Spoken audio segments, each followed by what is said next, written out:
Assalamu alaikum. Welcome back to Nalda Secondary Online School, Nalda Fakirat Bagerat. How are you, my dear students? I'm fine. I think that you are also fine by the grace of Almighty Allah. Before starting my class, let me introduce myself. This is A. Shukur Ali Khan, Assistant Teacher English in Nalda Secondary School, Nalda Fakirat Bagerat. Today, I present a wonderful presentation of class 9 and 10 English second paper unit 4 lesson 2. Let us start our class, my dear student. What do you see in the picture? Walk. ING. That means walking. My dear student, can't you imagine what will be the discussed today? Swim. Swimming. Can't you imagine what will be the discussed today? Yes. Our today's lesson is gerunds. English second paper, gerund. Learning outcomes of the lesson. By reading this lesson, students will be able to learn what gerund is, learn the difference between participle and gerund, learn the uses of gerund and infinitive instead. Okay, my dear students. Gerund. Gerund does the function of a verb and a noun. It is the present participle form of verb. Gerund does the function of a verb and a noun. It is the present participle form of verb. Read the passage carefully. Learning is a continuous process. Learning a language depends on a process based on language skills which are interesting. We different ways to learn. We learn by listening, speaking, reading and writing. But we have to learn not by rote but by understanding. To learn English, we have to practice 4 skills: listening, speaking, reading and writing. So, you have to practice 4 skills for learning. Besides practicing the skills, developing vocabulary is a must for you. My dear students,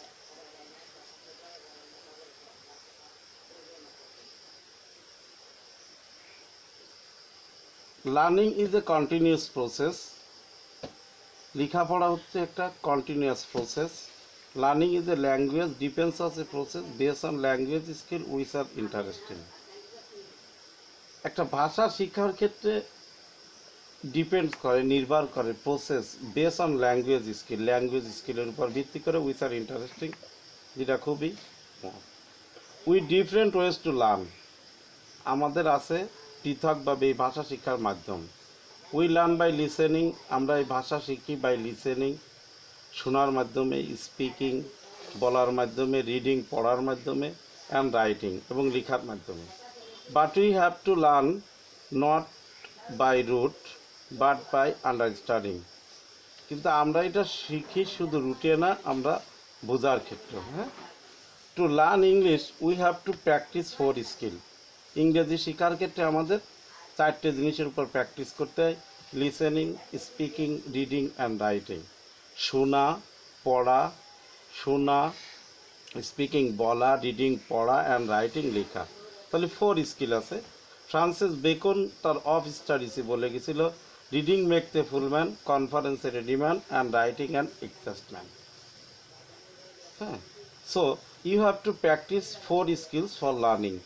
তাহলে শিক্ষার ক্ষেত্রে কয়টা? এই 4টে স্কিলে আমাদের practice করতে হবে. Beside পাশাপাশি practising the skills, developing vocabulary is a must for you. অনুশীলন, দক্ষতার অনুশীলন করতে গেলে তোমাকে developing vocabulary is a must for you. তোমার জন্য সবচেয়ে বেশি গুরুত্বপূর্ণ কি? সেটা vocabulary develop. Function of gerund as the subject of a verb. Example, walking is good for health. Walking is a gerund. As the subject of a verb, ভার্বের subject হিসেবে gerund বসে। যেমন walking is a good exercise, এই জায়গায় ওয়াকিংটা কি বলো তো, ওয়াকিংটা subject. হ্যাঁ, তারপর দেখো reading book is a good habit, reading, reading এটা কি বলো তো, হ্যাঁ এটাও gerund. As the subject of a verb কি বসে, at the object of a verb, ভার্বের অবজেক্ট হিসেবে বসে। যেমন আমরা বলি স্টপ রাইটিং, লেখা বন্ধ করো। এই যে রাইটিং, এই জায়গা কি হিসেবে বসছে বলো তো, অবজেক্ট হিসেবে পড়ছে, অফ এ ভার্ব, ভার্বের একটা অবজেক্ট হিসেবে পড়ছে। এইভাবে বসে, তাহলে সাবজেক্ট এবং অবজেক্ট হিসেবে বসে। আমরা দুটো জিনিস বসলাম। As the object of preposition, যেমন he is fond of writing, he is fond of writing, দেখছো অফ প্রিপোজিশন, প্রিপোজিশনের পরে জিরান বসছে। তারপর দেখো I am thinking of going there, এই যে অফ গোয়িং, দেখছো GOING, going, of going there. তারপর as the part of a compound noun, compound নাউনের অংশ হিসেবে বসে। We need safe drinking water, যেমন দেখো ড্রিঙ্কিং ওয়াটার, এটা কি কোন সেন্টেন্স বলো তো, কোন নাউন মনে আছে তো, হ্যাঁ কম্পাউন্ড নাউন। তারপর দেখো দ্য পুলিশ ইউজ লাফিং গ্যাস, পুলিশ ইউজ লাফিং গ্যাস, দেখছো মাই ডিয়ার স্টুডেন্টস। তাহলে আমরা বুঝলাম প্রিপোজিশন কোন কোন ক্ষেত্রে ব্যবহৃত হয়, সরি জিরান কোন কোন ক্ষেত্রে ব্যবহৃত হয়, আমরা আজকেরা শিখলাম।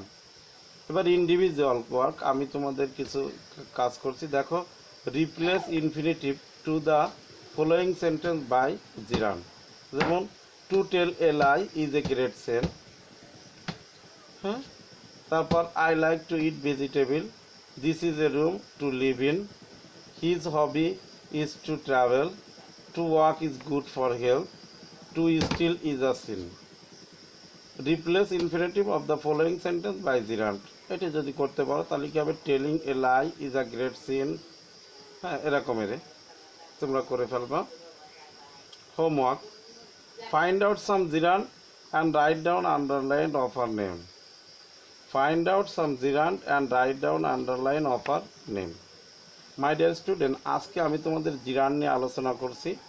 জিরানটা খুব গুরুত্বপূর্ণ একটা বিষয়।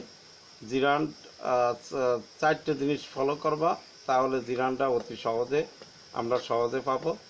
যে সাবজেক্ট হিসেবে জিরান বসতে পারে। তারপর যেটা শিখলাম আমরা, কি শিখলাম, যে সাবজেক্ট হিসেবে বসতে পারে। তারপর as the object of a verb, একটা ভার্বের অবজেক্ট হিসেবে জিরান বসে, তাহলে সাবজেক্ট হিসেবে বসবে, অবজেক্ট হিসেবে বসবে। যেমন আমরা এই জায়গায় লিখছি স্টপ রাইটিং।